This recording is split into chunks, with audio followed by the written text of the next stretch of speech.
আসসালামু আলাইকুম। শুনছেন সংবাদ শিরোনাম। যেভাবে গ্রেফতার হলেন ব্রাহ্মণবাড়িয়ার সেই যুব মহিলা লীগ নেত্রী, এখন শুনবেন বিস্তারিত। গ্রেফতার হয়েছেন ব্রাহ্মণবাড়িয়ার আলোচিত যুব মহিলা লীগ নেত্রী উম্মে হানি সেতু।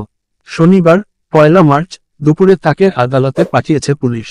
5 আগস্ট আওয়ামী সরকার পতনের পর দলীয় নেতাদের বিরুদ্ধে বিস্ফোরক মন্তব্য করে দেশব্যাপী ভাইরাল হন তিনি।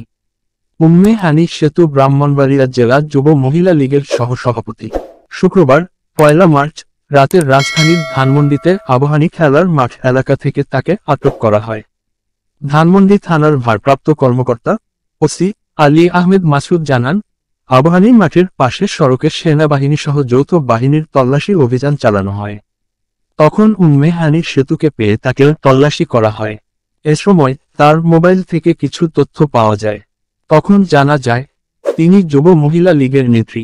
ওসি আরও বলেন, তবে তিনি জিজ্ঞাসাবাদে জানান যে তিনি এখন আর রাজনীতির সঙ্গে জড়িত নয়, তার সংসার চলে না, কিন্তু খোঁজ নিয়ে জেনেছি তিনি অনৈতিক কাজের সঙ্গে জড়িত।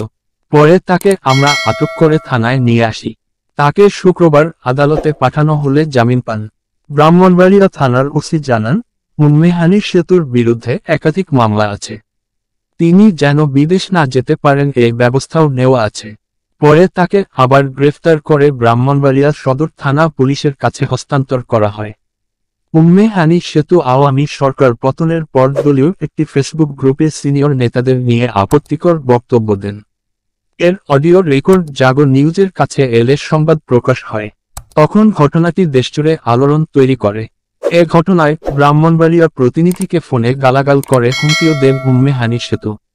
পরবর্তীতে তার বিরুদ্ধে আইনানুগ ব্যবস্থা গ্রহণ করা হয়।